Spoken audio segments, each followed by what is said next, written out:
The remarks appeared scripted, with Mr. Trump glancing at a paper in front of him. They evoked former President Harry Truman's announcement of the U.S. atomic bomb dropped on Hiroshima, Japan, in 1945, in which he warned of a rain of ruin from the air, the like of which has never been seen on this earth. The Trump administration considers North Korea to be America's greatest national security threat, and tensions have steadily escalated this year.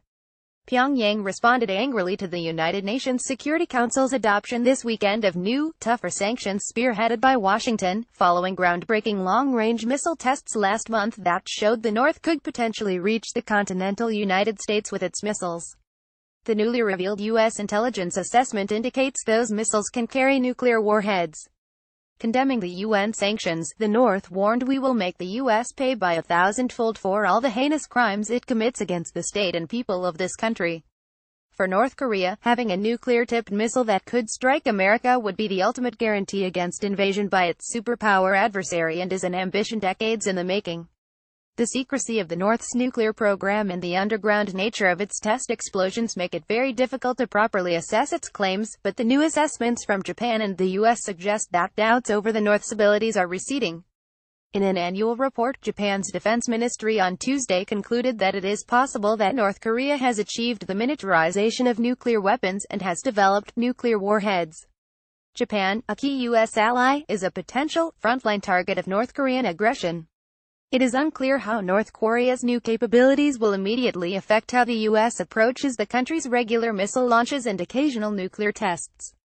The U.S. military has never attempted to shoot a North Korean missile out of the sky, deeming all previous tests to pose no threat to America.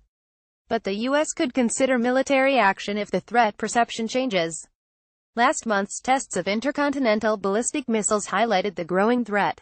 While those missiles landed at sea near Japan, both were fired at highly lofted angles. Analysts said the weapons could reach Alaska, Los Angeles or Chicago if fired at a normal, flattened trajectory. North Korea threatened to hit Guam with its Hwasong-12 missiles, which it says can carry a heavy nuclear warhead, and before the two ICBM launches had demonstrated the longest potential range of the missiles test fired by the North. But Pyongyang is still believed to lack expertise to allow a missile to re-enter the Earth's atmosphere without burning up, and another work in progress is the ability to strike targets with accuracy. Meanwhile, security and defense chiefs on Guam said there was no imminent threat to people there or in the Northern Mariana Islands. Guam's Homeland Security Advisor George Charforos urged calm and said officials were confident the U.S. Department of Defense is monitoring this situation very closely and is maintaining a condition of readiness. Australian Prime Minister Malcolm Turnbull described North Korea as reckless, provocative, dangerous and a threat to peace. Its conduct is illegal, it's reckless, it's provocative, it's dangerous.